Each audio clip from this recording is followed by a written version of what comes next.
E se alguém que você desprezasse hoje fosse exatamente a pessoa que o destino escolheu para mudar sua vida inteira? Ela tremia de frio, segurava uma sacola rasgada e não tinha nada. Mas, com a voz fraca, ainda teve coragem de perguntar: "Posso comer as migalhas?" Ele, cercado de luxo e arrogância, jamais imaginava que aquela mulher invisível faria o impossível em seu coração. Você acredita que o amor pode nascer onde só havia desprezo?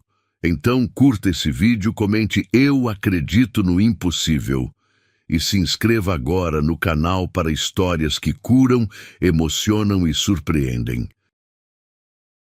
A chuva fina de dezembro transformava as ruas de São Paulo em espelhos escuros que refletiam as luzes neon dos arranha-céus. O frio cortava como lâminas invisíveis, e Elisa puxava mais forte o casaco rasgado contra o peito, tentando segurar um calor que já não existia há dias. Seus dedos estavam roxos, rígidos como galhos secos, e a sacola plástica que carregava fazia um barulho irritante a cada passo. Um som que a lembrava constantemente de quão pouco possuía no mundo. O cheiro de comida quente escapava pelas frestas do restaurante Fontanella, misturando-se com o aroma de chuva no asfalto.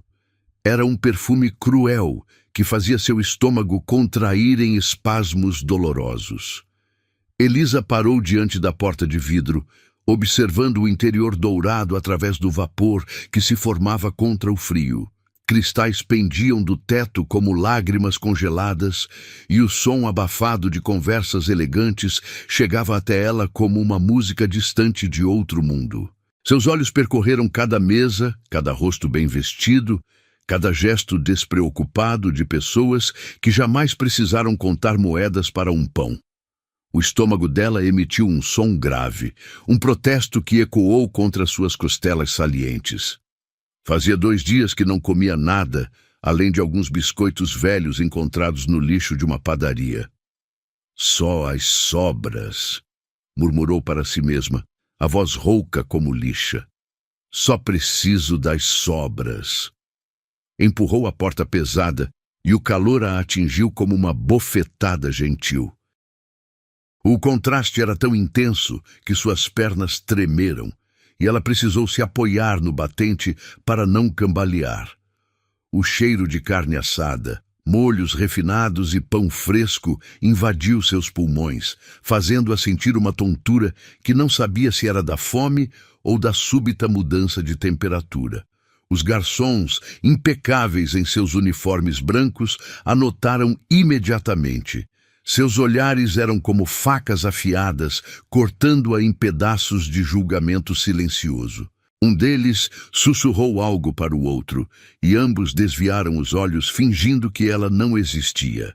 Era essa invisibilidade que doía mais que a fome, ser vista apenas como um problema a ser ignorado. Elisa permaneceu parada perto da entrada, os sapatos furados deixando pequenas poças no chão de mármore. Seus olhos vasculharam o ambiente, procurando por mesas com restos de comida, pratos esquecidos, qualquer coisa que pudesse acalmar a queimação em seu estômago. A dignidade que ainda restava nela lutava contra a necessidade desesperadora de sobreviver. No fundo do restaurante, uma mesa chamou sua atenção. 3 homens de terno conversavam em voz baixa, suas vozes graves misturando-se com o tilintar de cristais e o ruído suave de talheres contra porcelana. A mesa estava repleta de pratos meio vazios, pedaços de carne nobre, batatas douradas, molhos que pareciam pequenas obras de arte. O homem que estava de costas para ela tinha cabelos escuros perfeitamente penteados e gesticulava com as mãos de uma forma que sugeria poder, controle absoluto. Mesmo sem ver seu rosto, Elisa podia sentir a autoridade que emanava dele como ondas de calor. Suas roupas eram impecáveis, o relógio em seu pulso brilhava sob a luz dourada, e tudo nele gritava riqueza e privilégio. Seu estômago contraiu novamente, mais forte desta vez, fazendo-a dobrar ligeiramente. A dor era como um animal selvagem, tentando escapar de suas entranhas. Ela fechou os olhos, respirou fundo e sentiu o cheiro de sua própria sujeira misturado com o perfume luxuoso do ambiente. A diferença era brutal, humilhante, mas a fome era mais forte que a vergonha. Com passos hesitantes, Elisa começou a caminhar em direção à mesa. Cada passo ecoava em seus ouvidos como trovoadas distantes. Os outros clientes a observaram com expressões que variavam entre nojo e curiosidade mórbida. Ela sentia o peso de cada olhar, cada sussurro, cada gesto de desconforto. "Posso fazer isso?", murmurou para si mesma, as palavras saindo como vapor no ar-condicionado. "Posso pedir apenas as sobras." Quando chegou perto da mesa, suas pernas tremeram com mais intensidade. O homem de costas estava dizendo algo sobre investimentos. Sua voz era grave e segura, carregada de uma confiança que ela jamais havia possuído. Os outros dois homens riram de algo que ele disse, um som que reverberou pelo restaurante como sinos de uma catedral distante. Elisa pigarreou suavemente, o som quase inaudível. Ninguém se virou. Ela tentou novamente, um pouco mais alto, e, finalmente, um dos homens à mesa a notou. Seus olhos se arregalaram ligeiramente e ele cutucou discretamente o braço do homem de costas. Foi então que ele se virou. Os olhos dele eram escuros como carvão, duros como pedra, e quando encontraram os dela, Elisa sentiu como se tivesse sido atingida por um raio. Ele era bonito de uma forma cruel, com traços definidos que pareciam ter sido esculpidos por um artista implacável. Sua pele era clara, bem cuidada, e havia uma cicatriz pequena perto do queixo que apenas acentuava sua beleza intimidante.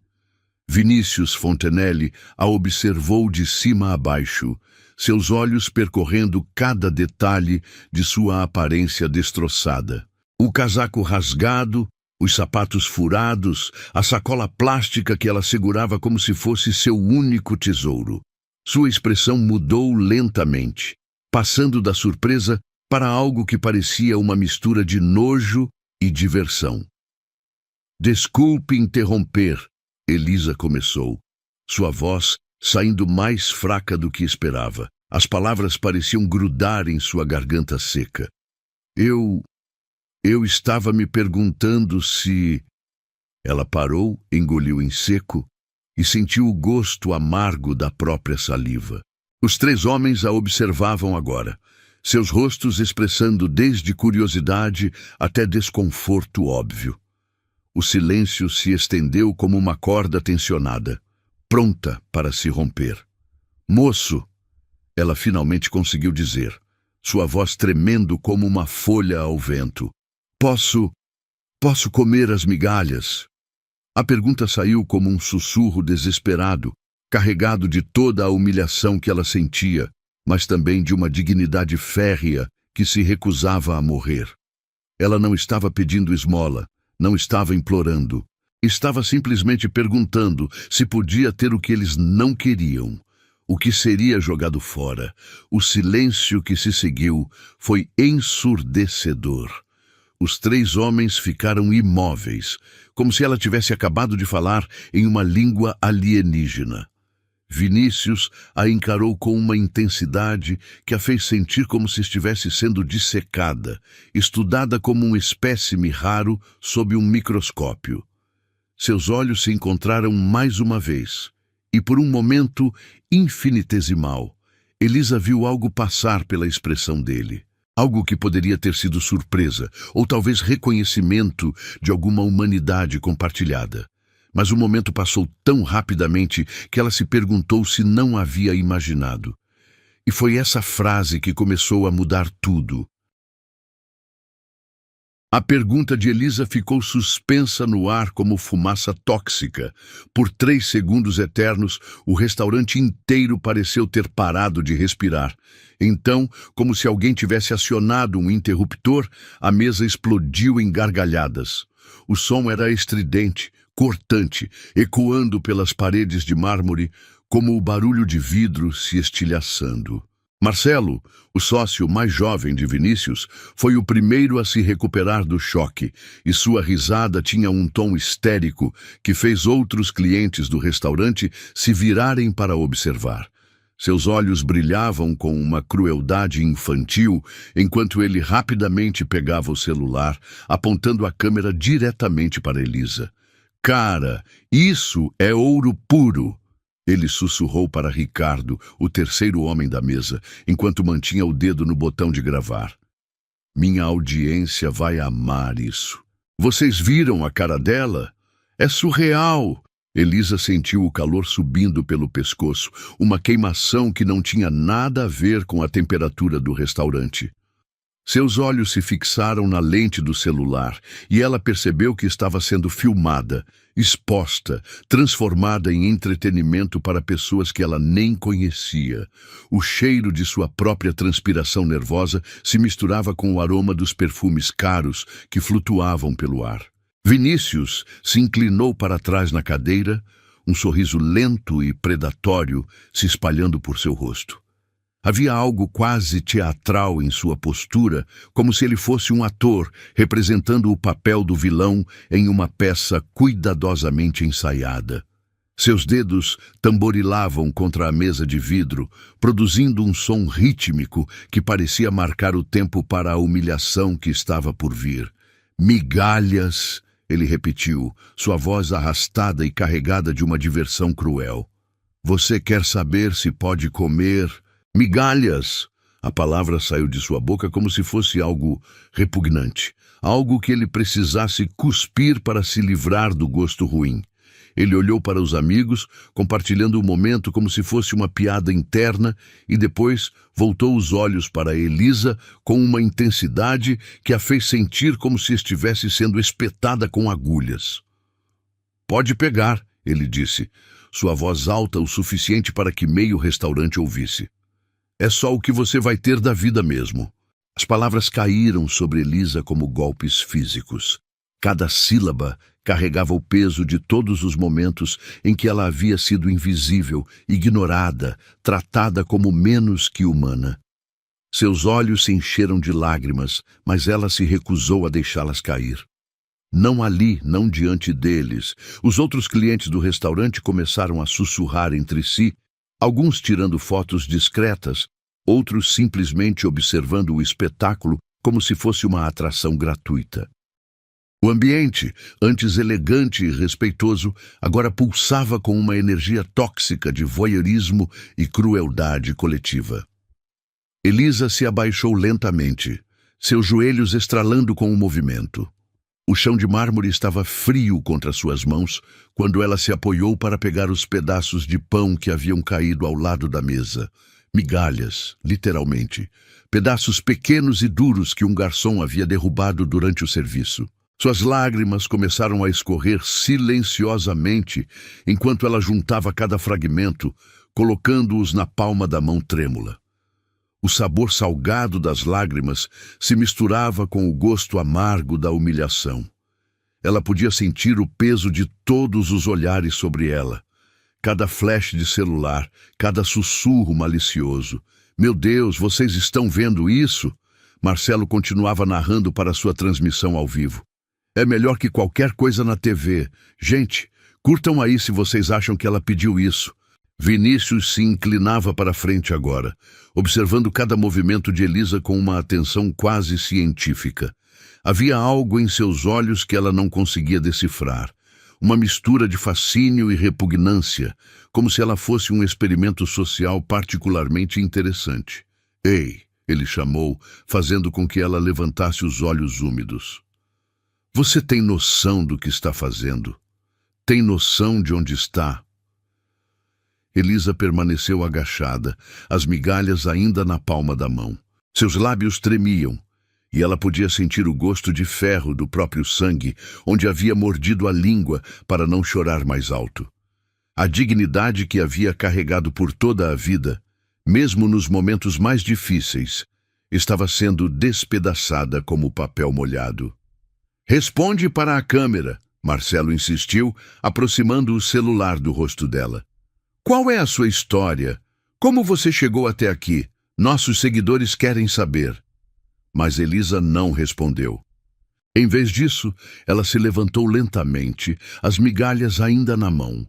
Seus olhos percorreram os 3 homens, memorizando cada detalhe de seus rostos, cada expressão de crueldade e diversão. Então, ela olhou diretamente para Vinícius. E por um momento, o restaurante inteiro pareceu desaparecer. Era como se apenas os dois existissem naquele espaço, conectados por um fio invisível de dor e reconhecimento. Ela podia ver além da máscara de arrogância que ele usava, podia sentir a frieza que ele cultivava como uma armadura. E, surpreendentemente, ela sentiu uma pontada de compaixão. "Você não sabe", ela disse, sua voz saindo mais clara e firme do que esperava. As palavras cortaram o ruído das gargalhadas como uma lâmina afiada. "Você não sabe o quanto dói ser invisível." O silêncio que se seguiu foi diferente do anterior.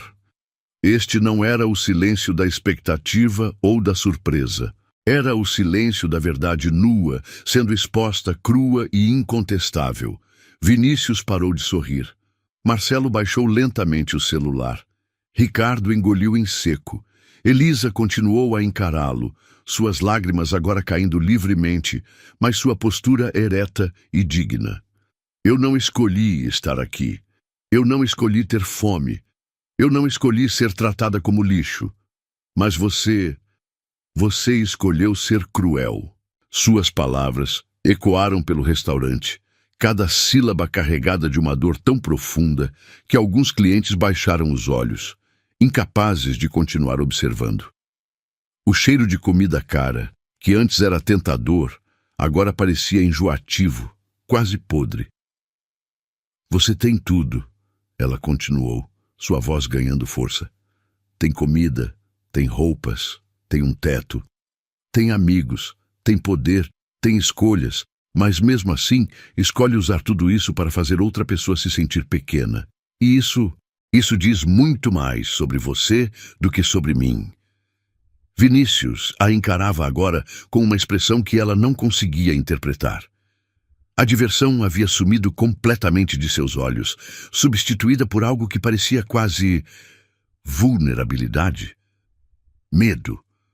Ela não tinha certeza. "Eu vou embora agora", Elisa disse, guardando as migalhas no bolso do casaco. "Vou comer isso e vou sobreviver mais um dia, mas você vai ter que viver com o que fez. Vai ter que olhar no espelho e saber que usou sua sorte para humilhar alguém que só queria não morrer de fome." Ela se virou para sair, mas parou mais uma vez. Quando olhou por cima do ombro, seus olhos encontraram os dele mais uma vez. Ele a viu como lixo, mas ela o enxergou por dentro. A frase não foi dita, mas pairou no ar como um fantasma. Elisa caminhou em direção à porta, cada passo ecoando no silêncio sepulcral que havia se instalado no restaurante. Ninguém riu, ninguém fez comentários. Até mesmo Marcelo havia parado de gravar.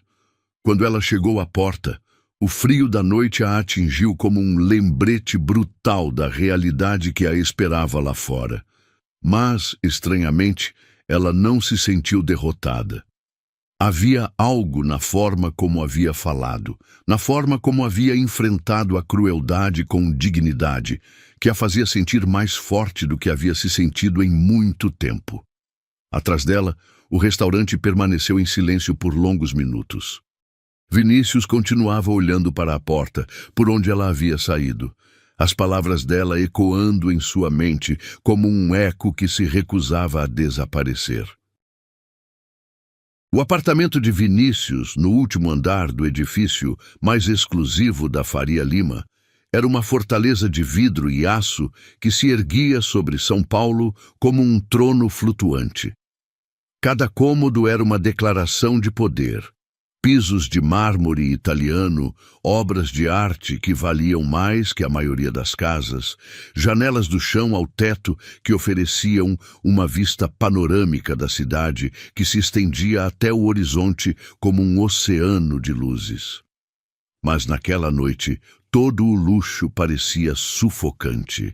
Vinícius estava parado diante da janela do quarto, ainda vestindo o terno que usara no restaurante, mas com a gravata desfeita e os primeiros botões da camisa abertos.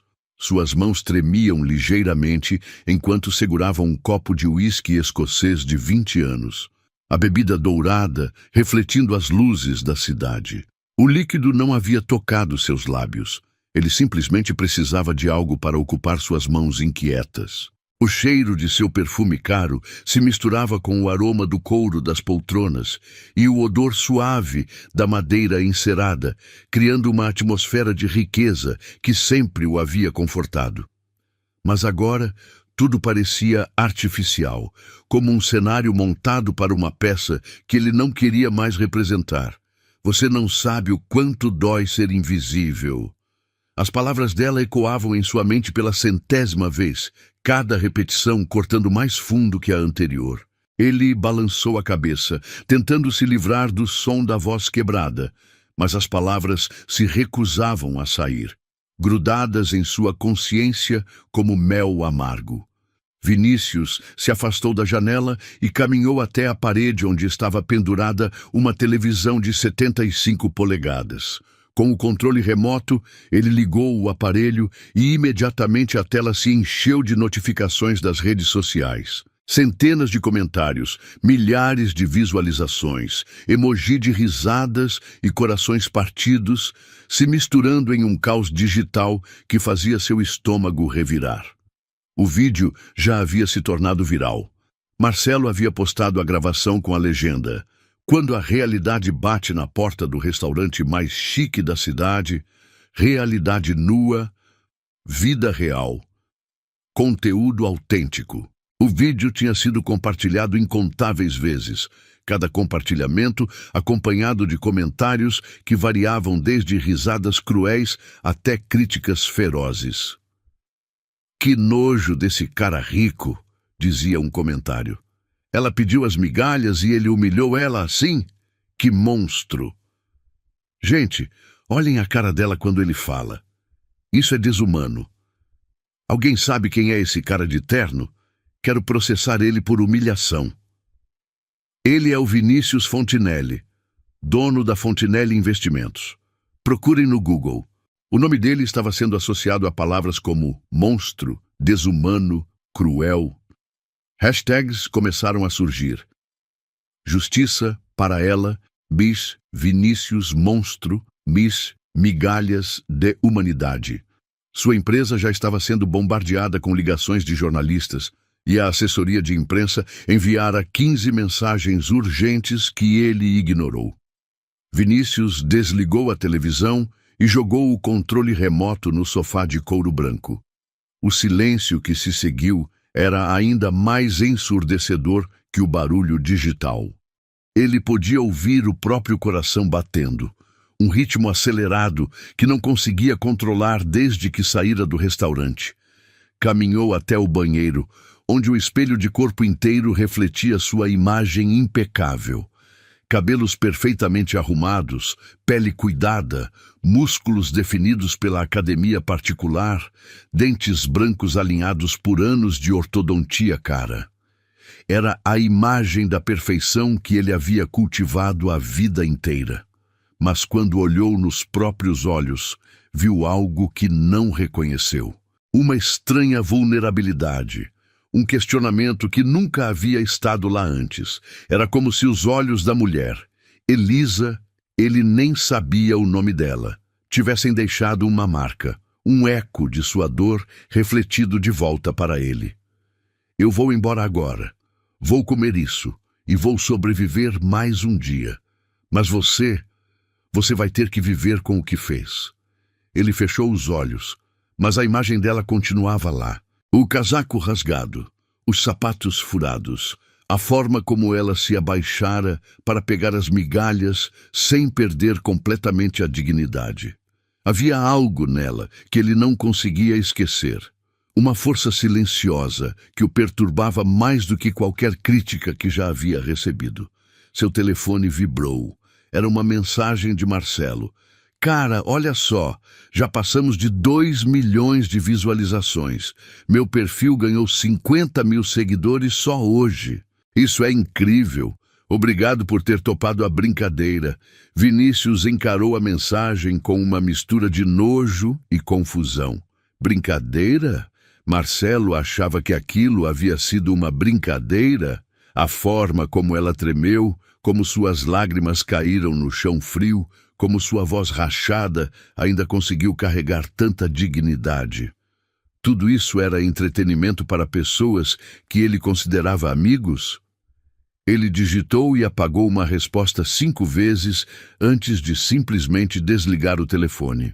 A sala de estar estava mergulhada em sombras quando ele voltou. Apenas a luz da cidade filtrando pelas janelas enormes. Vinícius se deixou cair na poltrona de couro, o copo de uísque ainda intocado em sua mão.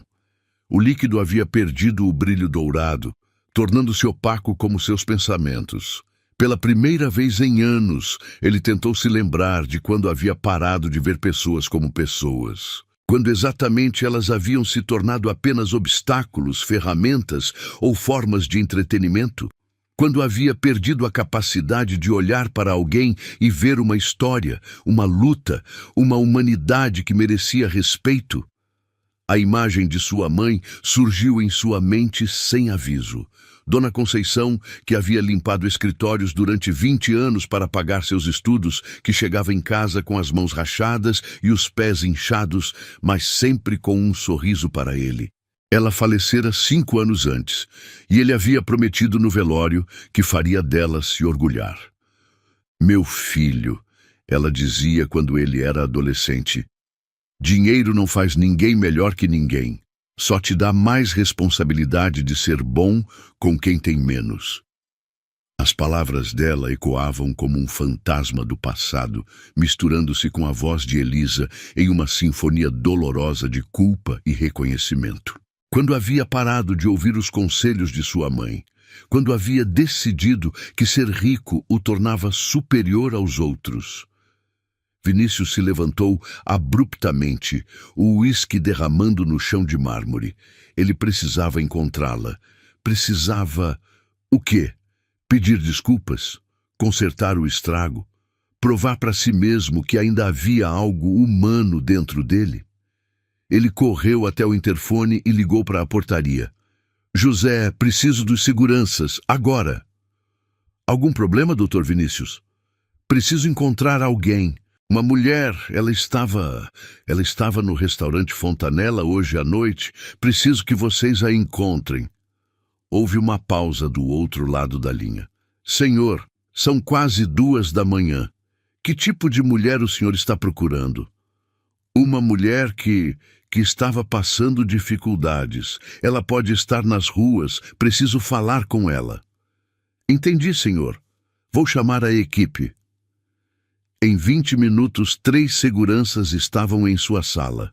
Homens grandes e profissionais que normalmente cuidavam de sua segurança pessoal e agora recebiam a estranha tarefa de procurar uma mulher em situação de rua em uma cidade de 12 milhões de habitantes. Ela tem mais ou menos 40 anos, Vinícius explicou, caminhando nervosamente pela sala. Cabelos castanhos, um pouco grisalhos. Estava usando um casaco azul rasgado e sapatos furados. Carregava uma sacola plástica.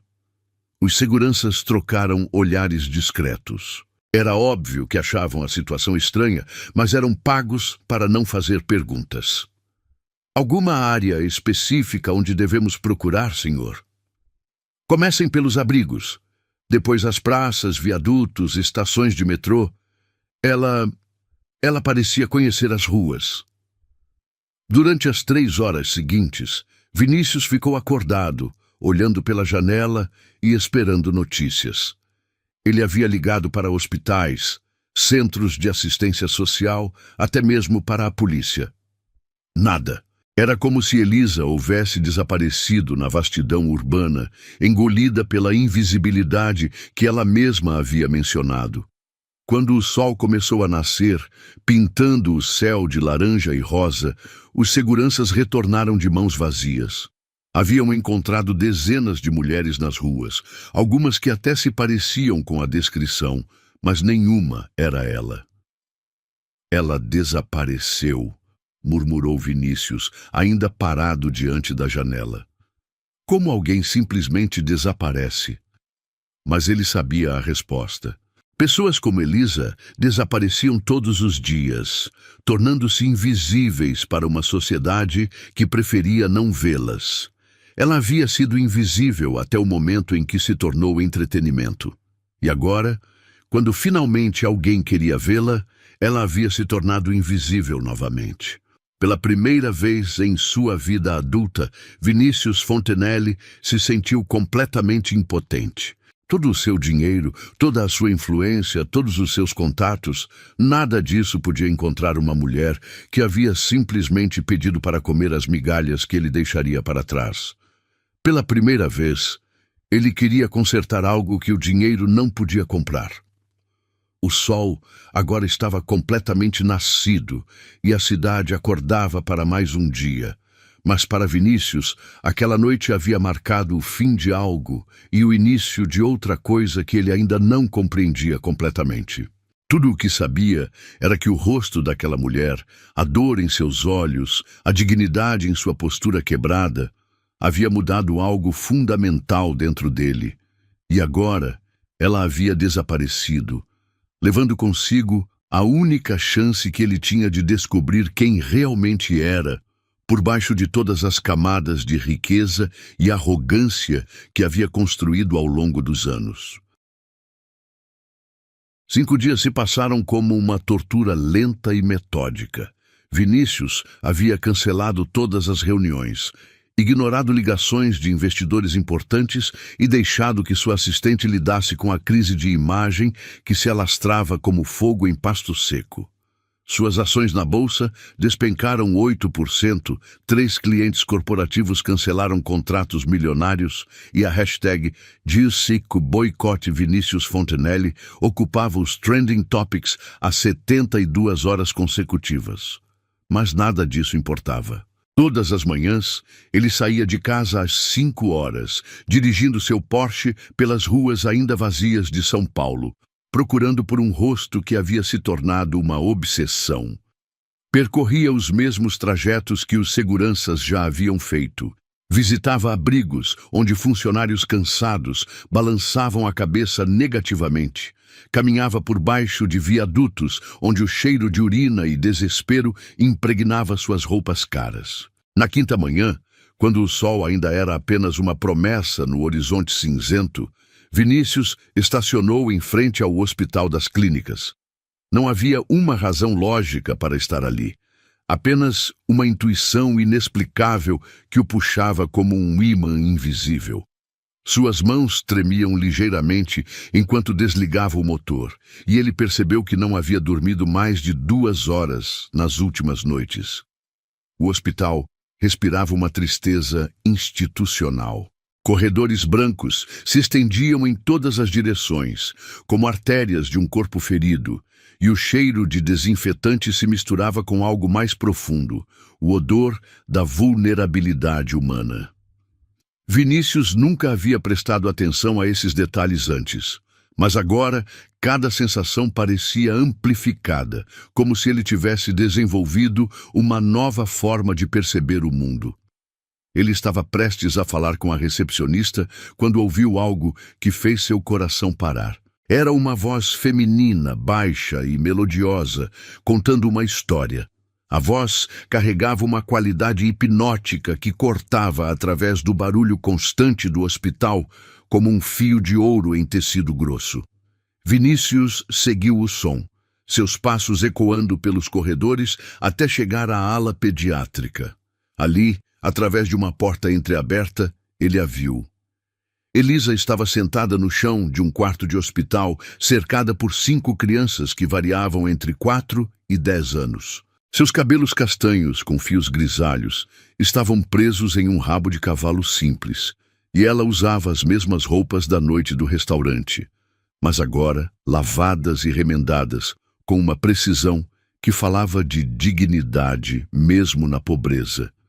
E então ela dizia, suas mãos gesticulando graciosamente no ar. A princesa percebeu que não precisava de um castelo para ser importante. O que a tornava especial era a forma como cuidava dos animais da floresta, como dividia seu último pedaço de pão com os passarinhos, como transformava pedras comuns em presentes preciosos através da gentileza. Uma menina de cabelos cacheados, com um braço engessado, levantou a mão. Tia Elisa, mas e o príncipe? Ele não vai casar com ela se ela não tiver castelo? Elisa sorriu, e Vinícius sentiu algo se contrair dolorosamente em seu peito. O sorriso dela era genuíno, luminoso, carregado de uma varmeza que irradiava pelo quarto como luz solar. Era impossível conciliar essa imagem com a mulher quebrada que havia pedido migalhas 5 dias antes. Sabe, querida, Elisa respondeu, sua voz ganhando um tom mais suave. O príncipe que vale a pena é aquele que te ama não pelo que você tem, mas pelo que você é. E se ele não consegue ver sua bondade, sua coragem, seu coração generoso, então talvez ele não seja o príncipe certo para você. Um menino magro, com a cabeça careca, que denunciava tratamento de quimioterapia, se aproximou mais dela. E se a gente não for uma princesa? Se a gente for só gente normal que está doente? Vinícius viu Elisa engolir em seco, seus olhos brilhando com lágrimas contidas. Ela estendeu a mão e tocou suavemente o rosto do menino, um gesto tão terno que Vinícius precisou se apoiar no batente da porta. Meu amor, ela disse, toda pessoa que consegue sorrir mesmo quando está sofrendo, que consegue ser gentil mesmo quando o mundo não é gentil com ela, que consegue dar carinho mesmo quando precisa de carinho. Essa pessoa é mais corajosa que qualquer cavaleiro, mais poderosa que qualquer rei e mais preciosa que qualquer princesa. O menino sorriu, e o sorriso dele era tão puro que Vinícius sentiu suas próprias lágrimas começarem a formar. Ele havia passado a vida inteira cercado de pessoas que sorriam por interesse, por medo, por conveniência. Mas ali, naquele quarto de hospital, ele estava vendo sorrisos reais. Sorrisos que nasciam apesar da dor, não por causa da facilidade. Tia Elisa, uma menina mais nova, perguntou, você vai voltar amanhã? A enfermeira disse que você vem aqui há 2 anos toda semana.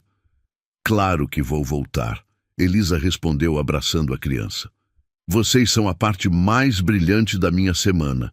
Saber que posso dividir histórias com vocês, que posso fazer vocês sorrirem por alguns minutos, isso me dá uma razão para continuar. Vinícius sentiu como se tivesse levado um soco no estômago.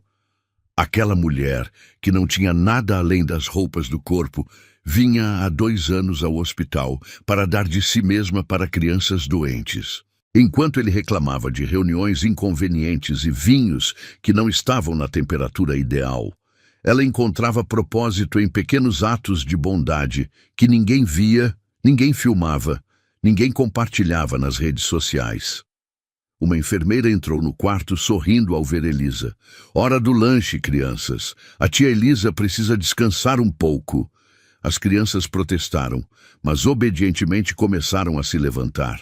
Cada uma delas deu um abraço em Elisa antes de sair, e Vinícius pôde ver nos rostos pequenos uma adoração genuína que o dinheiro nunca havia conseguido comprar. Quando o quarto ficou vazio, Elisa permaneceu sentada no chão por alguns minutos, os olhos fechados, respirando profundamente. Vinícius podia ver a exaustão em seus ombros, a forma como suas mãos tremiam ligeiramente.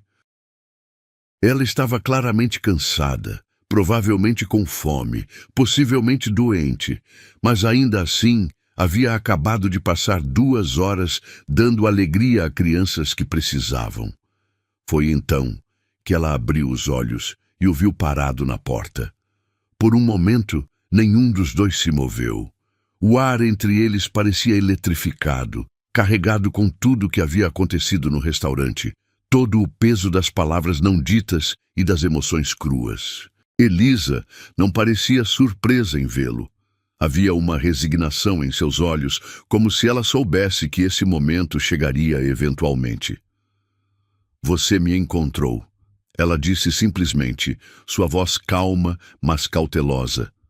Vinícius engoliu em seco, percebendo que havia preparado dezenas de discursos durante os últimos 5 dias, mas agora todas as palavras haviam fugido. Ele entrou no quarto lentamente, como se estivesse se aproximando de um animal ferido que poderia fugir a qualquer momento.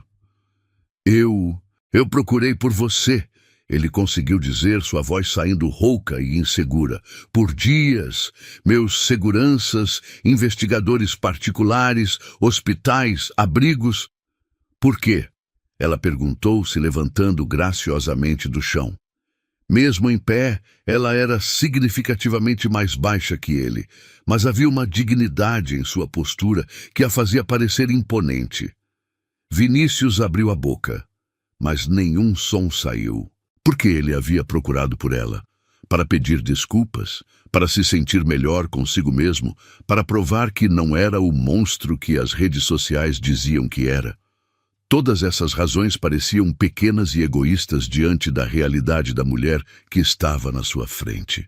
Eu não sei, ele admitiu finalmente, a honestidade o surpreendendo.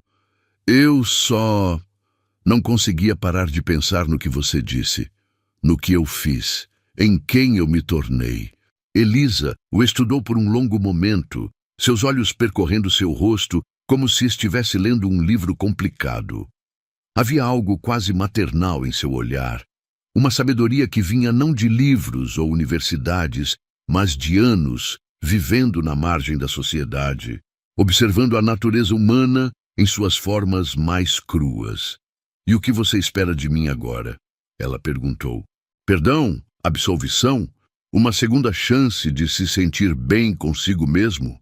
As palavras dela eram como facas, cortando através de todas as suas justificativas e chegando direto ao centro de suas motivações. Vinícius percebeu que ela estava certa. Parte dele realmente queria absolvição, queria que ela dissesse que estava tudo bem, que ele não era um monstro, que podia voltar para sua vida normal com a consciência limpa. Eu mereço isso? Ele perguntou, surpreendendo-se novamente com sua própria honestidade. Não. Ela respondeu sem hesitação. Você não merece perdão, não merece absolvição, não merece que eu faça você se sentir melhor sobre quem você escolheu ser. Cada palavra era um golpe, mas Vinícius percebeu que não sentia raiva. Em vez disso, sentia um estranho alívio. Finalmente, alguém estava sendo completamente honesto com ele, tratando-o não como o poderoso Vinícius Fontinelli, mas como um ser humano que havia falhado miseravelmente. Mas, ela continuou, e ele viu algo mudar em seus olhos. Você merece a chance de se tornar alguém melhor. Todos nós merecemos. Vinícius sentiu suas pernas fraquejarem e ele se apoiou na parede. Eu não sei como, ele sussurrou. Eu não sei como ser diferente do que sempre fui. Você quer mesmo saber? Ela perguntou, se aproximando um passo. Ou você só quer se sentir melhor? Eu quero saber, ele disse, e percebeu que era verdade. Por favor, me ensina. Elisa o observou por mais um longo momento, e então, para sua completa surpresa, ela sorriu. Não era o sorriso radiante que havia dado às crianças, mas algo mais suave, mais cauteloso, carregado de uma esperança hesitante. Começamos do começo, ela disse. Você conhece meu nome? Elisa. Ele respondeu imediatamente e então franziu a testa. Espera, como eu sei seu nome? Porque você me ouviu apresentando para as crianças. Você prestou atenção. Isso já é um começo.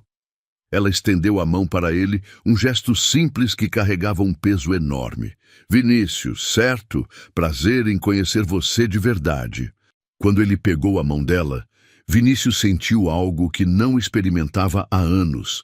A sensação de conexão humana real, não baseada em poder, dinheiro ou influência, mas em reconhecimento mútuo de humanidade. Me perdoa, ele disse, as palavras saindo antes que pudesse pará-las. E vem comigo, você merece muito mais que migalhas. Elisa não respondeu imediatamente. Em vez disso, ela apertou a mão dele um pouco mais forte e ele pôde sentir os calos em suas palmas, as marcas de uma vida vivida sem proteções ou privilégios. Eu não quero sua caridade, ela disse finalmente.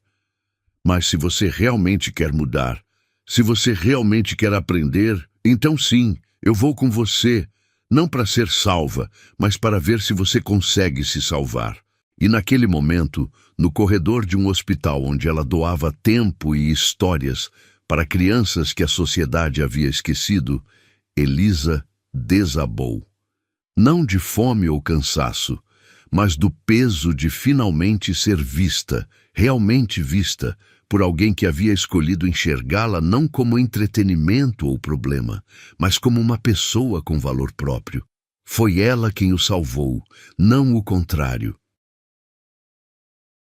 A mansão de Vinícius em Alphaville se erguia como um monumento ao sucesso empresarial. 3 andares de vidro e concreto arquitetônico que pareciam flutuar sobre jardins paisagísticos perfeitos. Cada detalhe havia sido pensado para impressionar. A entrada com pé direito duplo, o lustre de cristal bacará que custara mais que um apartamento inteiro, os pisos de mármore Carrara que refletiam a luz como espelhos líquidos. Mas quando Elisa cruzou a porta principal naquela tarde de dezembro, seus passos hesitantes ecoando pelo hall, ela não demonstrou impressão. Seus olhos percorreram o ambiente com uma curiosidade cautelosa, como se estivesse avaliando não a riqueza, mas a alma do lugar.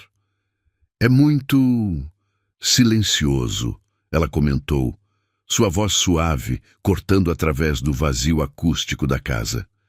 Vinícius, que caminhava alguns passos atrás dela, parou abruptamente.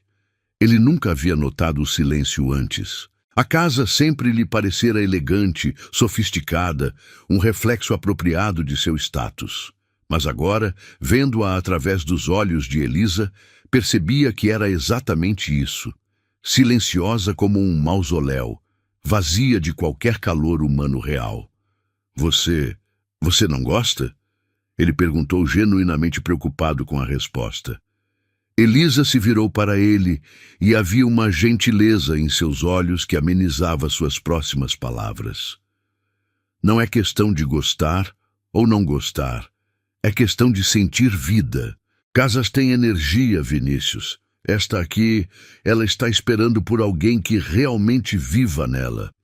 Ela caminhou até a sala principal, onde sofás de couro italiano se organizavam em perfeita simetria ao redor de uma mesa de centro que nunca havia sido usada para nada, além de revistas cuidadosamente arranjadas. Suas mãos tocaram delicadamente o encosto de uma poltrona, e Vinícius observou o contraste entre seus dedos calejados e o couro macio e caro. "Posso fazer uma pergunta?" ela disse, se sentando na beirada do sofá, como se não quisesse ocupar muito espaço. "Qualquer coisa." "Quando foi a última vez que você riu nesta casa? Não um sorriso educado ou uma risada de negócios. Uma gargalhada real, dessas que fazem sua barriga doer?" Vinícius abriu a boca para responder, mas percebeu que não havia resposta. Não conseguia se lembrar de um momento sequer de alegria genuína entre aquelas paredes. A casa era um cenário, não um lar. "Eu não me lembro", ele admitiu, sentando-se no sofá ao lado dela, mantendo uma distância respeitosa. "E quando foi a última vez que você chorou? De verdade, não só lágrimas de frustração ou raiva." Novamente, o silêncio. Vinícius percebeu que havia passado anos anestesiando qualquer emoção que pudesse ser vista como fraqueza. Havia construído uma fortaleza emocional tão eficiente que nem mesmo ele conseguia mais entrar. Elisa assentiu, como se sua falta de resposta fosse resposta suficiente. "Posso sugerir algumas mudanças?" Nas 2 semanas seguintes, a transformação foi gradual, mas profunda. Elisa não mudou a decoração. Ela mudou a energia. Começou abrindo todas as cortinas durante o dia, deixando a luz natural inundar os cômodos que sempre haviam vivido na penumbra elegante das luzes artificiais. O cheiro de flores frescas substituiu o aroma neutro dos ambientadores caros. Ela trouxe plantas. Não orquídeas raras ou arranjos elaborados, mas plantas simples que precisavam de cuidado diário, samambaias que exigiam borrifadas regulares, violetas que floresciam apenas com atenção constante, ervas aromáticas que perfumavam a cozinha com vida. Plantas nos ensinam paciência, ela explicou, enquanto regava uma pequena hortelã na bancada da cozinha. Você não pode apressar o crescimento delas. Precisa dar água quando precisam, luz quando precisam, carinho todos os dias, mesmo quando não está vendo o resultado imediato. Vinícius a observava com fascínio crescente. Havia uma sabedoria prática em cada gesto dela, uma compreensão profunda de como pequenas ações diárias podiam criar transformações significativas. Ela não pregava ou filosofava, simplesmente vivia de acordo com princípios que ele estava começando a compreender. A cozinha gourmet, que sempre havia sido apenas um símbolo de status, tornou-se funcional pela primeira vez. Elisa cozinhava refeições simples, mas cheias de sabor, usando temperos que ela mesma cultivava. O aroma de alho refogado, cebola dourada e ervas frescas substituiu o cheiro asséptico de uma cozinha nunca usada. Comida feita com carinho tem gosto diferente, ela disse uma noite, enquanto preparava uma sopa de legumes que cheirava como um abraço líquido. Não importa se são ingredientes caros ou simples, o que importa é a intenção. Vinícius, que havia passado anos comendo apenas em restaurantes caros ou pedindo comida delivery, descobriu que havia algo profundamente satisfatório em sentar à mesa da própria casa e comer algo preparado com cuidado. A sopa de Elisa, feita com vegetais comuns, tinha mais sabor que qualquer prato de R$ 1.000 que já havia experimentado. Mas a mudança mais significativa não estava na casa. Estava nele. Elisa tinha uma forma única de questionar suas certezas sem ser confrontativa. Durante as refeições, ela fazia perguntas aparentemente simples que o forçavam a examinar suas motivações e escolhas. Por que você escolheu trabalhar com investimentos? Ela perguntou uma noite, enquanto dividiam uma tigela de frutas frescas. Porque sou bom com números, entendo mercados, posso prever tendências. Ele respondeu automaticamente. Mas isso te faz feliz? A pergunta o pegou desprevenido. Felicidade é um luxo. Sucesso é mais importante. É mesmo? Ela disse sem julgamento, apenas curiosidade genuína. E o que é sucesso para você? Vinícius começou a dar a resposta padrão sobre patrimônio e reconhecimento, mas as palavras morreram em sua garganta. Observando Elisa, que havia encontrado felicidade real, contando histórias para crianças doentes sem ganhar nada em troca, suas definições de sucesso pareciam subitamente vazias. Eu não sei mais, ele admitiu. Elisa sorriu, e havia uma aprovação calorosa em seus olhos. Essa é a resposta mais honesta que você me deu até agora. Gradualmente, Vinícius começou a acompanhar Elisa em suas atividades. Primeiro apenas observando, depois participando timidamente. Ela mantinha suas visitas semanais ao hospital e ele começou a ir junto, inicialmente desconfortável com a vulnerabilidade crua das crianças doentes, mas lentamente aprendendo a simplesmente estar presente. Você não precisa dizer nada profundo, Elisa o orientava. Às vezes, apenas estar ali, ouvir de verdade, é o maior presente que você pode dar para alguém. Ele a observava interagir com moradores de rua que ela conhecia pelo nome, com enfermeiras que iluminavam quando a viam chegar, com voluntários de abrigos que a tratavam como família. Elisa havia construído uma rede de relacionamentos baseada em cuidado mútuo e respeito genuíno, algo que todo o dinheiro de Vinícius nunca havia conseguido comprar. Uma noite, enquanto organizavam doações que Elisa havia coletado de vizinhos e pequenos comerciantes, Vinícius fez uma observação que o surpreendeu. "Você tem mais amigos reais que eu", disse, dobrando roupas usadas com cuidado. "E você não tem nada para oferecer além de si mesma." "Talvez seja exatamente por isso", Elisa respondeu suavemente. "Quando você não tem nada material para dar, as pessoas sabem que sua atenção, seu carinho, seu tempo são genuínos. Não há segundas intenções." A revelação foi como um soco no estômago. Vinícius percebeu que havia passado tanto tempo usando seu dinheiro como escudo e ferramenta que havia esquecido como simplesmente ser humano com outros humanos. O luxo não a mudou, mas ela mudou tudo naquele lugar frio e vazio.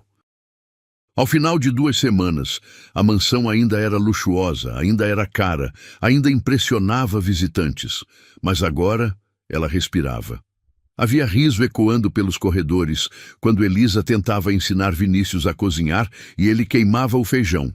Havia música suave tocando nos fins de tarde quando ela cuidava das plantas. Havia conversas reais acontecendo na mesa de jantar, conversas sobre sonhos, medos, esperanças, não apenas sobre rendimentos e estratégias de mercado. Vinícius descobriu que estava dormindo melhor, rindo mais, sentindo emoções que havia reprimido por tanto tempo que havia esquecido que existiam.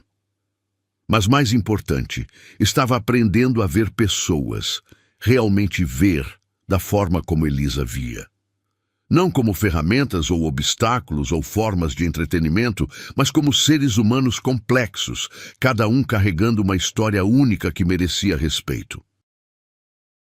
A primeira reunião aconteceu na mesa da cozinha de Vinícius, entre xícaras de café que Elisa havia preparado e anotações rabiscadas em guardanapos de papel. O que começou como uma conversa casual sobre como ajudar mais pessoas havia se transformado em algo muito maior. Um projeto que combinava a experiência de vida de Elisa com os recursos e conhecimento empresarial de Vinícius. "Não pode ser apenas um abrigo comum", Elisa dizia, seus olhos brilhando com uma paixão que Vinícius nunca havia visto antes. "Tem que ser um lugar onde as pessoas recuperem não só a dignidade, mas a esperança, onde elas sintam que podem reconstruir suas vidas, não apenas sobreviver mais um dia." Vinícius rabiscava números em um bloco de notas, mas seus olhos permaneciam fixos no rosto dela. Havia algo magnético na forma como Elisa falava sobre ajudar outros, uma energia que transformava ideias abstratas em visões tangíveis e urgentes.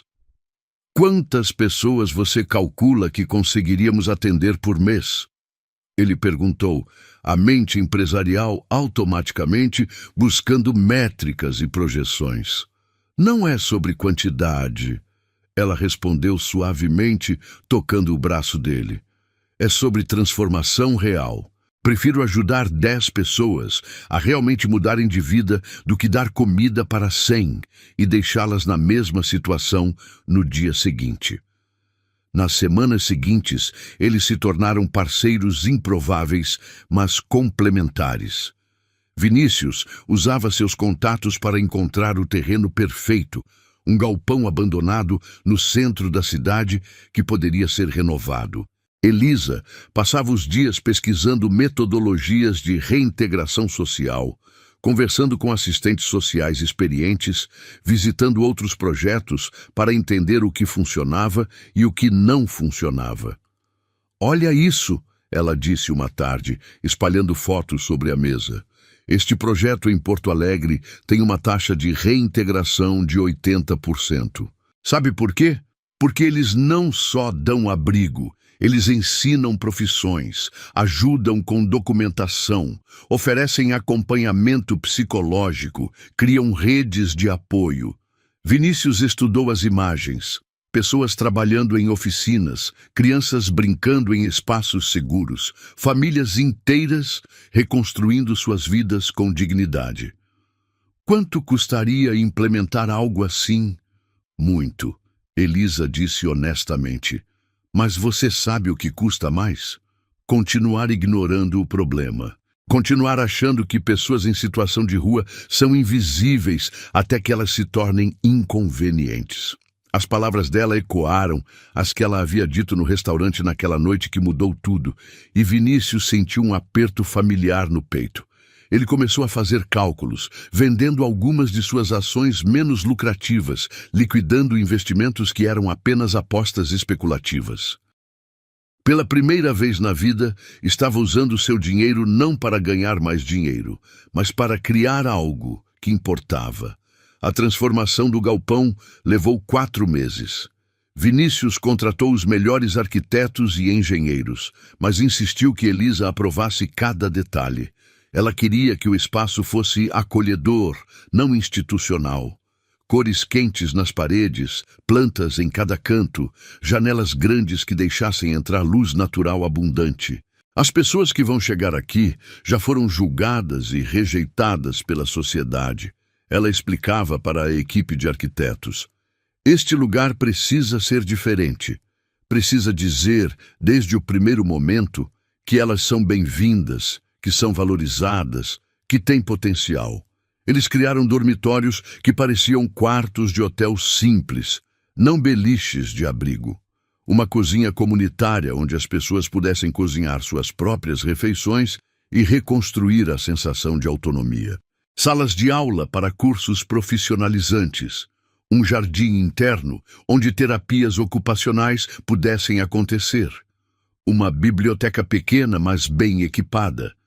Até mesmo um espaço de beleza, onde pessoas pudessem cuidar da aparência e recuperar a autoestima. Quando você não tem onde tomar um banho decente há semanas, quando não tem onde cortar o cabelo, quando suas roupas estão sempre sujas, você começa a se sentir menos humano, Elisa explicava. Recuperar a dignidade física é o primeiro passo para recuperar a dignidade emocional. Vinícius observava ela trabalhar com uma admiração crescente. Elisa não apenas coordenava a construção, ela recrutava a equipe. Psicólogos que acreditavam em reabilitação holística, assistentes sociais com experiência real nas ruas, instrutores de cursos profissionalizantes que entendiam as dificuldades específicas de pessoas que haviam perdido confiança em si mesmas. Eu quero que cada pessoa que trabalhe aqui tenha uma coisa em comum, ela disse durante uma entrevista com uma possível coordenadora pedagógica. Elas precisam acreditar que toda pessoa tem potencial para mudança. Se você vê alguém em situação de rua e pensa, coitado, nunca vai conseguir sair dessa, então você não é a pessoa certa para este projeto. O dia da inauguração chegou em uma manhã ensolarada de junho. Vinícius havia inicialmente planejado um evento com autoridades, imprensa, clientes importantes da empresa. Mas Elisa o convenceu a fazer algo diferente. As primeiras pessoas a conhecer este lugar devem ser as pessoas para quem ele foi criado, ela disse. Não políticos ou jornalistas ou pessoas que querem se associar ao projeto por marketing. As pessoas que realmente precisam. Então eles abriram as portas silenciosamente, apenas com uma placa simples na frente. Casa da Nova Chance. Todos são bem-vindos. Elisa havia passado semanas nas ruas, conversando com pessoas que conhecia, espalhando a notícia de forma orgânica, pessoal. A primeira pessoa a chegar foi Dona Maria, uma senhora de 60 anos, que Elisa conhecia de suas andanças. Ela havia perdido a casa após uma doença prolongada e vivia debaixo de um viaduto há 2 anos. Quando entrou no espaço renovado, seus olhos se encheram de lágrimas. Isso é mesmo para gente como eu? Ela perguntou, tocando delicadamente a parede pintada de amarelo suave. Especialmente para pessoas como você, Elisa respondeu, abraçando-a com carinho. Nas primeiras semanas, 15 pessoas se mudaram para a Casa da Nova Chance. Cada uma trazia uma história diferente. Desde executivos que haviam perdido tudo em crises econômicas, até jovens que haviam saído de lares abusivos. Elisa insistia em conhecer cada história pessoalmente, em entender não apenas as necessidades práticas, mas os sonhos e medos de cada residente. Vinícius se tornara um visitante regular, não como o grande doador sendo homenageado, mas como voluntário. Ele ajudava na cozinha comunitária, participava de grupos de conversa, até mesmo assistia às aulas de artesanato que Elisa organizava nas tardes de quinta-feira. Sabe qual é a maior diferença entre este lugar e outros abrigos? Elisa lhe disse uma noite, enquanto caminhavam pelo jardim interno, após o jantar comunitário. Aqui, as pessoas não são clientes ou beneficiários, elas são residentes, são membros de uma comunidade. Elas têm voz ativa nas decisões, ajudam a cuidar do espaço, participam da gestão. Elas não são receptoras passivas de caridade, são participantes ativas de sua própria transformação. 3 meses após a abertura, Dona Maria havia conseguido um emprego como auxiliar de limpeza em um hospital e estava economizando para alugar um pequeno apartamento.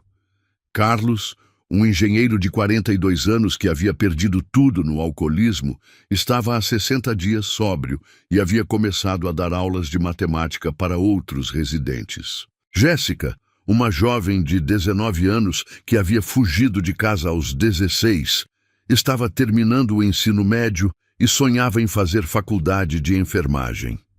Eu não quero que ninguém precise pedir migalhas, Elisa disse durante uma reunião semanal com toda a equipe e residentes.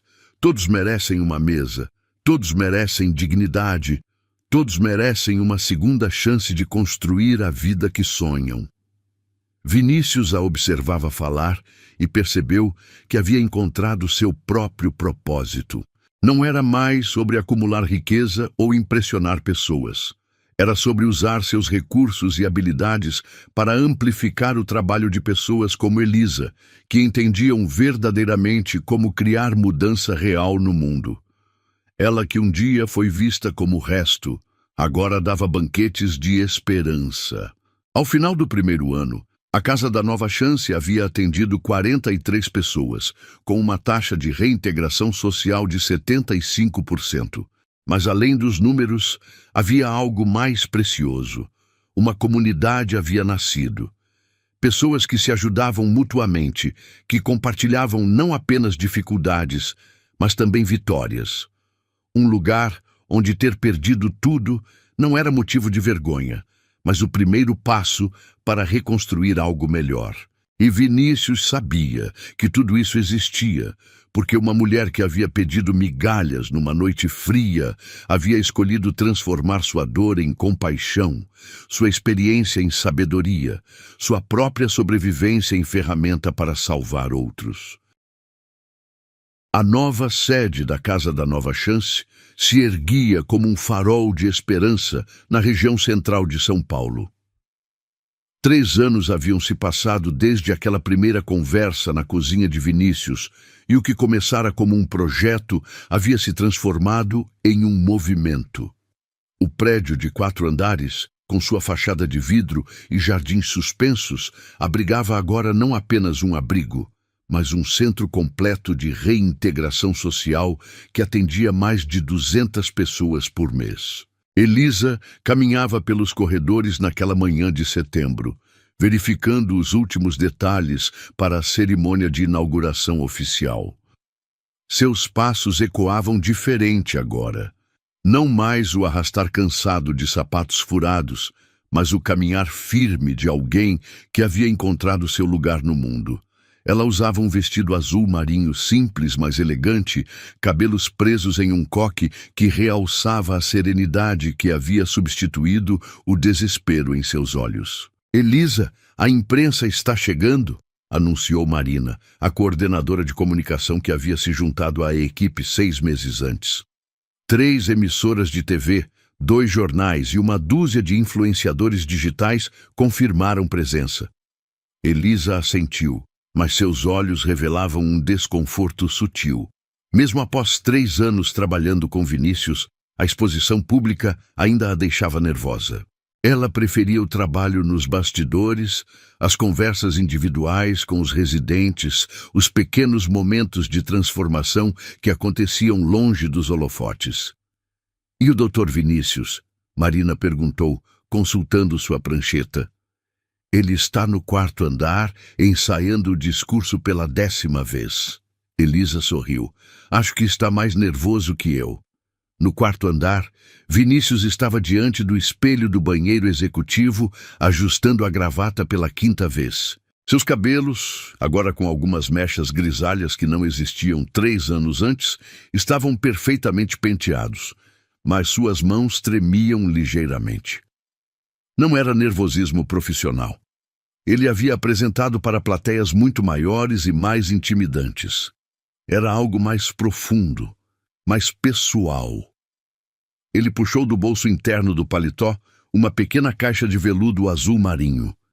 Abriu-a cuidadosamente, revelando um anel de noivado que havia escolhido pessoalmente após semanas de pesquisa. Não era o mais caro que podia comprar, mas era perfeito para Elisa.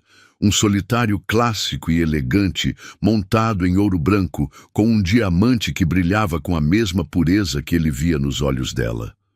"Você consegue", murmurou para si mesmo, fechando a caixa e guardando-a novamente. 3 anos planejando isso, não pode desistir agora. Lá embaixo, no auditório principal, 300 pessoas se reuniam para celebrar não apenas a nova sede, mas o impacto transformador que o projeto havia causado na cidade. Ex-residentes que agora tinham empregos estáveis ocupavam as primeiras fileiras, alguns acompanhados de famílias que haviam se reconciliado. Profissionais de outras ONGs vinham aprender com a metodologia pioneira que Elisa havia desenvolvido. Empresários interessados em replicar o modelo em outras cidades faziam anotações em tablets caros. Mas no fundo do auditório, quase imperceptível, estava um grupo especial de convidados. As crianças do hospital onde Elisa ainda contava histórias todas as sextas-feiras. Algumas em cadeiras de rodas, outras com curativos visíveis, todas com sorrisos que iluminavam seus rostos, apesar das dificuldades que enfrentavam. "Tia Elisa vai ficar famosa hoje", sussurrou Gabriel, um menino de 8 anos que lutava contra a leucemia há 2 anos. "Ela merece." Dr. Henrique Mendoza, diretor da ala pediátrica, havia organizado a presença das crianças como surpresa. Ele sabia melhor que ninguém o impacto que Elisa tinha na vida daquelas pequenas guerreiras. "Ela nunca perdeu uma sexta-feira em 3 anos", ele explicava para a enfermeira-chefe. "Mesmo quando estava nos momentos mais difíceis do projeto, sempre aparecia aqui." No palco, Vinícius se aproximou do microfone. O auditório silenciou gradualmente, todas as conversas paralelas se dissolvendo em expectativa respeitosa. Elisa estava sentada na primeira fila, suas mãos entrelaçadas no colo, um sorriso suave no rosto, enquanto observava o homem que havia se tornado seu parceiro em todos os sentidos da palavra. "Há 3 anos, Vinícius começou, sua voz clara e firme ecoando pelos alto-falantes. "Eu era uma pessoa completamente diferente. Eu pensava que sucesso se media em números numa conta bancária. Pensava que poder significava ter controle sobre outros. Pensava que humanidade era um luxo que apenas pessoas bem-sucedidas podiam se dar ao luxo de demonstrar." Ele fez uma pausa, seus olhos encontrando os de Elisa. Ela assentiu quase imperceptivelmente, um gesto de encorajamento que ele havia aprendido a reconhecer e valorizar. "Mas eu estava errado sobre tudo, completamente errado. E a pessoa que me ensinou isso, que teve a paciência e a sabedoria de me mostrar quem eu realmente poderia ser, está sentada bem ali na primeira fila." As câmeras se voltaram para Elisa, que corou ligeiramente, mas manteve o sorriso sereno. Ela não gostava de ser o centro das atenções, mas havia aprendido que às vezes a exposição era necessária para amplificar a mensagem. Elisa não apenas criou este lugar, Vinícius continuou, gesticulando para abranger todo o edifício. Ela criou uma filosofia, uma metodologia, uma forma completamente nova de pensar sobre como ajudamos uns aos outros. Ela provou que dignidade não é algo que damos às pessoas, é algo que reconhecemos nelas. O auditório começou a se encher de murmúrios aprovadores, algumas pessoas limpando lágrimas dos olhos. Entre o público, Dona Maria, a primeira residente da Casa da Nova Chance, aplaudia vigorosamente. Ela agora trabalhava como auxiliar de enfermagem e havia alugado um apartamento próprio, mas voltava toda semana como voluntária. Mas hoje não é apenas sobre celebrar o que construímos, Vinícius disse, sua voz ganhando um tom diferente, mais pessoal. É sobre o futuro, é sobre continuar crescendo, não apenas como projeto, mas como pessoas que se comprometeram uma com a outra a fazer do mundo um lugar mais humano. Ele desceu do palco, caminhando em direção à primeira fila, enquanto continuava falando. Elisa o observava com crescente confusão, percebendo que algo estava acontecendo que não fazia parte do roteiro que haviam ensaiado. Elisa, ele disse, parando diante dela e estendendo a mão. Pode vir aqui? Ela hesitou por um momento, depois aceitou a mão dele e se levantou. O auditório inteiro estava agora em silêncio absoluto, a atenção focada intensamente nos dois no centro do palco. Há 3 anos, quando eu te encontrei no hospital contando histórias para aquelas crianças, eu pensei que estava indo lá para te salvar, Vinícius disse, ainda segurando a mão dela. Mas a verdade é que você me salvou. Você me mostrou que existia uma versão de mim mesmo que eu nem sabia que era possível. Elisa sentiu as lágrimas começarem a se formar em seus olhos. Ela tinha uma suspeita do que estava acontecendo, mas não ousava acreditar completamente. Você me ensinou que amor verdadeiro não é sobre possuir ou impressionar alguém. É sobre crescer junto, sobre se tornar a melhor versão de si mesmo, porque a pessoa que você ama merece isso. É sobre construir algo maior que vocês dois, separadamente, poderiam construir. Vinícius soltou a mão dela e, para surpresa e delírio do auditório inteiro, se ajoelhou no palco. O murmúrio que se ergueu da plateia era uma mistura de surpresa, emoção e aprovação calorosa. Elisa, ele disse, puxando a pequena caixa de veludo do bolso. Você foi o que eu nunca imaginei encontrar. Você me mostrou que a vida pode ser sobre muito mais que ganhar dinheiro ou impressionar pessoas. Você me mostrou que pode ser sobre salvar vidas, incluindo a minha própria. Ele abriu a caixa, revelando o anel que brilhava sob as luzes do palco. Quer ser minha esposa? Quer continuar salvando o mundo comigo? Quer construir uma família que seja baseada não no que temos, mas em quem escolhemos ser todos os dias?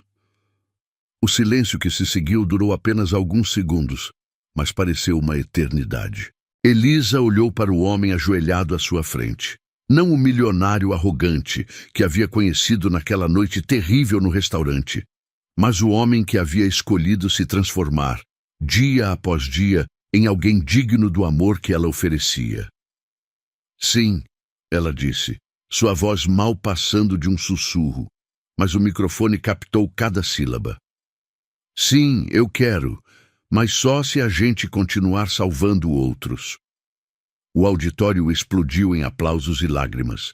Pessoas se levantaram, gritavam de alegria, se abraçavam como se fosse uma vitória coletiva. As crianças do hospital aplaudiam com as mãos pequenas, Gabriel gritando, ela disse sim, com a alegria pura que apenas crianças conseguem expressar. Vinícius se levantou e colocou o anel no dedo de Elisa. Depois a beijou com uma intensidade que falava de 3 anos de crescimento mútuo, de desafios superados juntos, de um amor que havia nascido não da paixão superficial, mas do reconhecimento profundo de duas almas que se completavam. Não era um conto de fadas, era uma missão de amor.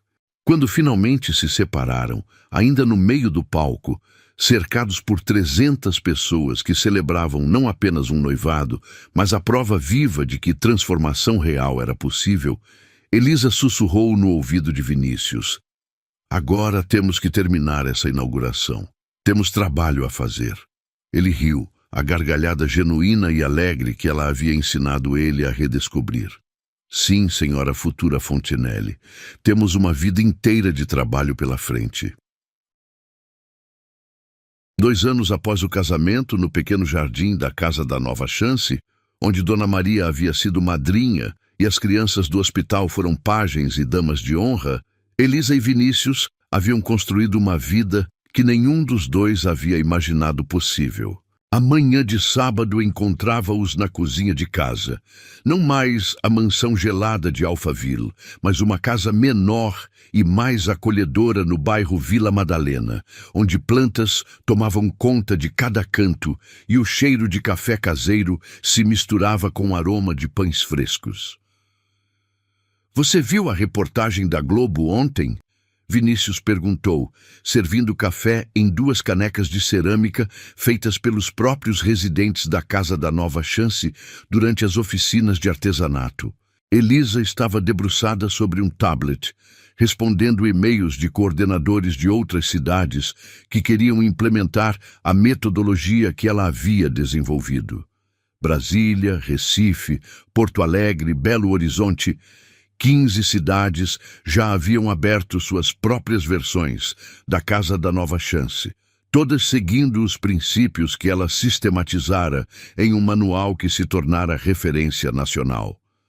"A de ontem não", ela respondeu, aceitando a caneca com um sorriso. "Mas vi a da semana passada sobre o projeto de Fortaleza. Eles já atenderam 120 pessoas em 8 meses. A taxa de reintegração está em 82%. Seus olhos brilhavam com um orgulho que não tinha nada a ver com o ego pessoal, mas com a satisfação profunda de ver ideias se multiplicando, vidas sendo transformadas em lugares que ela nem conhecia pessoalmente. O impacto havia crescido muito além do que qualquer um dos dois havia sonhado. O telefone de Elisa tocou, interrompendo o momento tranquilo. Era Dr. Henrique, do Hospital Infantil. "Elisa, desculpa ligar no sábado, mas temos uma situação especial aqui. Chegou uma menina de 7 anos, está muito assustada, só quer falar com a tia das histórias. Você poderia?" "Claro", Elisa respondeu sem hesitar. "Chego aí em 40 minutos." Vinícius a observou se levantar e pegar a bolsa que sempre carregava livros infantis e pequenos brinquedos. Mesmo com toda a expansão do projeto, mesmo com as entrevistas constantes e os convites para palestras internacionais, ela nunca havia perdido o foco no que realmente importava: as pessoas individuais que precisavam de cuidado. "Quer que eu vá com você?" ele ofereceu, como sempre fazia. "Hoje não", ela disse, beijando sua testa. "Fica aqui terminando o relatório para os investidores. Eu volto para o almoço." O hospital estava diferente naquele sábado. Mais silencioso, com apenas os funcionários essenciais e algumas visitas familiares espalhadas pelos corredores. Elisa conhecia cada centímetro daquele lugar. Cada enfermeira, cada médico, cada funcionário da limpeza. Ela era parte da família hospitalar há mais de 5 anos. A menina estava no quarto 304, encolhida na cama como um passarinho ferido. Seus cabelos loiros estavam despenteados e ela segurava um ursinho de pelúcia com força desesperada. Quando Elisa entrou, os olhos da criança se iluminaram com um reconhecimento que falava da reputação que ela havia construído. "Você é a tia das histórias?" perguntou com voz pequenininha. "Sou sim, querida. E você é?" "Sofia. Minha mãe disse que você conta as histórias mais bonitas do mundo." Elisa sentou na beirada da cama, seu coração se apertando ao notar os hematomas no braço da menina. Os sinais que qualquer adulto experiente reconheceria imediatamente. Sua mãe tem razão. Mas hoje eu queria ouvir uma história sua. Pode me contar sobre esse ursinho? Durante a hora seguinte, através de histórias aparentemente inocentes sobre o ursinho, Sofia revelou uma realidade doméstica que fez Elisa sentir a mesma raiva controlada que sentia sempre que se deparava com injustiça. Mas ela havia aprendido a canalizar essa raiva em ação construtiva, em soluções práticas que realmente ajudassem. Quando saiu do hospital, após conversar longamente com a assistente social e garantir que Sofia seria acompanhada adequadamente, Elisa dirigiu não para casa, mas para a casa da Nova Chance. Era sábado, mas ela sabia que encontraria movimento lá. O projeto nunca parava completamente. A recepção estava movimentada, com famílias visitando residentes, voluntários organizando doações e um grupo de adolescentes participando de uma oficina de música no segundo andar. O som de violões e vozes jovens ecoava pelos corredores, criando uma atmosfera de esperança que sempre aquecia o coração de Elisa. «Elisa!» chamou Marcos, um ex-residente que agora trabalhava como coordenador de atividades. Ele havia chegado ao projeto 3 anos antes, viciado em crack e sem documentos. Hoje era formado em pedagogia e ajudava outros jovens em situação similar. Queria te mostrar uma coisa. Ele a levou até o salão principal, onde uma exposição de fotografias estava sendo montada. Eram retratos de todos os residentes que haviam passado pelo projeto nos últimos 5 anos, mais de 400 pessoas. Cada foto acompanhada de uma pequena biografia contando a transformação. A ideia é mostrar que por trás de cada estatística existe uma pessoa real, com uma história real. Marcos explicou. Que cada vida que salvamos tem nome, tem sonhos, tem família. Elisa caminhou lentamente entre as fotografias, reconhecendo rostos, lembrando-se de histórias específicas, de momentos de breakthrough, de lágrimas de alegria quando alguém conseguia o primeiro emprego ou se reconciliava com a família. Cada imagem representava uma vitória não apenas individual, mas coletiva. Parou diante de uma foto de Dona Maria, sorrindo em seu uniforme de auxiliar de enfermagem. A legenda dizia: Maria dos Santos, 63 anos. Perdeu a casa por doença, viveu nas ruas por 2 anos. Hoje trabalha no Hospital São Paulo e mora em apartamento próprio. Sonho realizado, conhecer o mar. Conseguiu em 2023. Você sabe o que mais me impressiona? Marcos disse, parando ao lado dela. Não é só que essas pessoas mudaram de vida. É que todas elas se tornaram multiplicadoras. Dona Maria visita outros abrigos nos fins de semana, contando sua história. Carlos dá aulas gratuitas de matemática. Jéssica está na faculdade de enfermagem e quer trabalhar com população em situação de rua. Elisa assentiu, sentindo aquela familiaridade quente que sempre a invadia quando via o impacto real do trabalho. É que dignidade é contagiosa, ela disse. Quando você trata alguém como se valesse alguma coisa, essa pessoa aprende a se valorizar. E quando ela se valoriza, naturalmente quer ajudar outros a se valorizarem também. Seu telefone vibrou com uma mensagem de Vinícius. Almoço está pronto. Fiz aquela sopa de legumes que você ensinou. Espero que tenha ficado comestível. Ela sorriu, digitando de volta. Chegando, tenho novidades sobre expansão para Salvador. O caminho de volta para casa passou pelos locais que haviam marcado sua jornada. A rua onde conheceu Dona Maria pela primeira vez. O viaduto onde costumava dormir nos piores momentos. O restaurante Fontanella, que agora tinha uma placa discreta na entrada. Parceiro orgulhoso da Casa da Nova Chance. A casa a recebeu com cheiro de comida caseira e o som de Vinícius cantarolando na cozinha. Ele havia desenvolvido o hábito de cantar enquanto cozinhava, algo que jamais fazia antes de conhecê-la. Era uma das pequenas transformações que ela mais valorizava, prova de que ele havia encontrado alegria nas coisas simples. Como foi no hospital? Ele perguntou, servindo a sopa em tigelas de cerâmica. Difícil, mas necessário, ela respondeu, contando sobre Sofia. E na Casa da Nova Chance, vi a exposição que o Marcos organizou. Vinícius, são mais de 400 pessoas, 400 vidas que são completamente diferentes hoje. Eles comeram em silêncio confortável por alguns minutos, cada um perdido em pensamentos sobre a magnitude do que haviam construído juntos. Não era apenas um projeto social.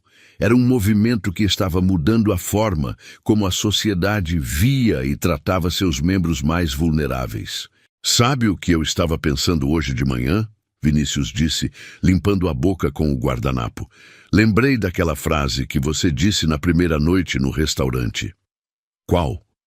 Eu não quero que ninguém precise pedir migalhas. Todos merecem uma mesa. Elisa sorriu, lembrando-se do momento anos depois, quando havia dito isso durante uma das primeiras reuniões da equipe. Bem, acho que conseguimos, ele continuou. Não uma mesa, mas centenas delas, em 15 cidades, para milhares de pessoas. E vamos conseguir mais, ela disse com determinação serena que ele havia aprendido a reconhecer e admirar. Recebi 3 e-mails hoje de secretários de assistência social querendo implementar o projeto. Acho que no ano que vem chegamos a 20 cidades. Eles passaram o resto da tarde planejando expansões, revisando propostas, sonhando com o futuro. Mas ao entardecer, como faziam todos os sábados, caminharam até o pequeno jardim nos fundos da casa, onde Elisa cuidava de uma horta que fornecia temperos frescos para a cozinha da Casa da Nova Chance. Eu sou a prova de que até a dor mais profunda pode ser transformada em amor, ela disse, regando os manjericões que cresciam vigorosos em vasos reciclados. Vinícius a observou trabalhar, ainda maravilhado, depois de todos esses anos, com a capacidade dela de encontrar beleza e propósito em tudo. E eu sou a prova de que é possível mudar, não importa quão longe você tenha se afastado de quem deveria ser. Quando o sol se pôs, pintando o céu de laranja e rosa, eles permaneceram no jardim, sentados no banco de madeira que Vinícius havia construído com as próprias mãos. Mais uma habilidade que descobrira depois de conhecer Elisa.